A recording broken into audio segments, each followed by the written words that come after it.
ইবাদত বন্দেগীর ক্ষেত্রে এইটা নবী করিম সাল্লাল্লাহু আলাইহি ওয়াসাল্লামের দেখানো পথ অনুযায়ী হবে, তার আদর্শ অনুযায়ী হবে, সেটাই কবুল হবে। আর যদি নবী করিম সাল্লাল্লাহু আলাইহি ওয়াসাল্লামের পথ অনুযায়ী না হয় তাহলে সেটা আবার কবুল হবে না। যেমন ধরেন আমরা কুরবানি করি, কুরবানির সময় কুরবানি করি না, কুরবানি করি।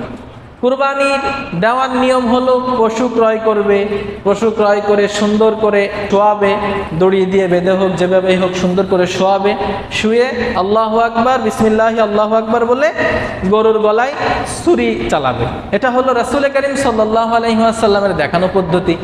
এখন এই একই কুরবানি যদি কোনো ব্যক্তি গরুকে শোয়ালো না, না শুয়েই দাঁড়িয়ে আছে, দড়ি দিয়ে পেঁচিয়ে এক কোপ দিয়ে দ্বিখণ্ডিত করে ফেললো গলা, অথবা শোয়ালো আর এক কোপ দিয়ে মাথা একেবারে আলাদা করে ফেললো, এটাও কুরবানি।